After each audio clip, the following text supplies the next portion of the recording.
If you're interested in becoming an academy, you're probably wondering what this means in terms of procurement, because obviously you can buy your services wherever you wish.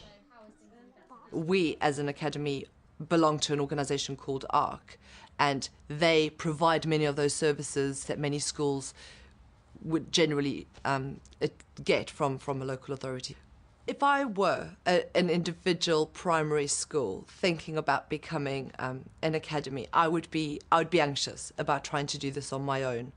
Being on your own potentially is more expensive. Our experience has been that it has been less expensive. If we do need a service, we do not have to rely upon the local education authority.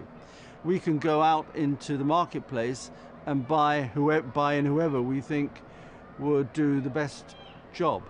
I definitely feel I've got value for money in being able to outsource myself. It is quite time consuming though, so you do have to think that somebody else other than the head probably has to be responsible for these things, which brings it back to the finances director or bursar in the school.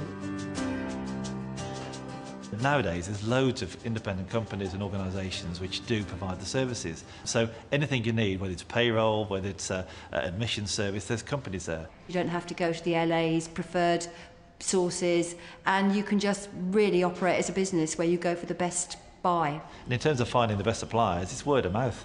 There's lots of academies around now that have been using various providers for a long time. So if it's payroll or personnel support, find out what people are using or who's good and use it for a year or two and then change if it doesn't meet your needs. So I'd go for tried and tested suppliers and systems really, but get out there and talk to people. I would certainly encourage heads who are looking to seek academy status to think about perhaps joining established academy providers, or perhaps joining or creating their own federation of academies, perhaps, where they're able to pool their resources and to share some of the costs that are involved. We buy in expertise and support when it's necessary.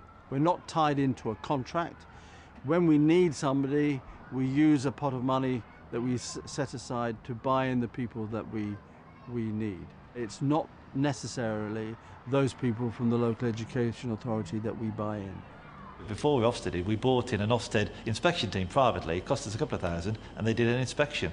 Now, we just did that, and that's very cheap, but it's a proper team, high quality, and they gave us a mini inspection before the Ofsted inspection proper. So there's things like that you can do quite easily, which you probably wouldn't get from a local authority.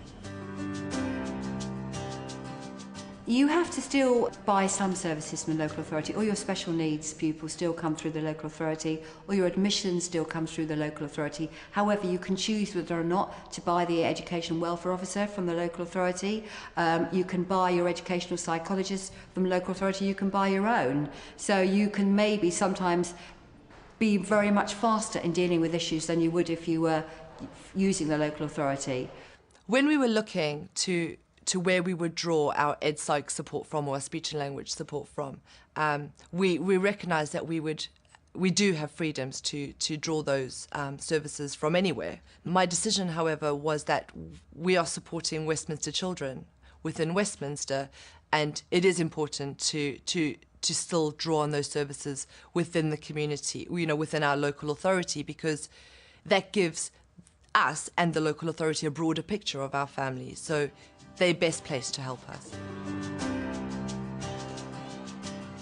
One of the things I've learned is that you are dealing with the Department for Education directly. So you haven't got the middleman, the LA, and you haven't got maybe known people in the LA who you would deal with and could maybe support you on some things that you now really have to deal directly with the department, who might be managing a lot of schools.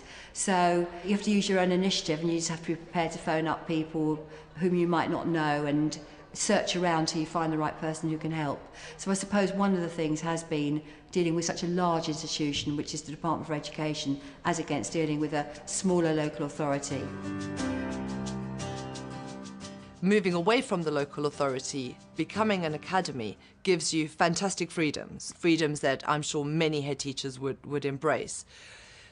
But there are very important services that a local authority provides in terms of IT, health and safety, support, education support, governance, training your NQTs.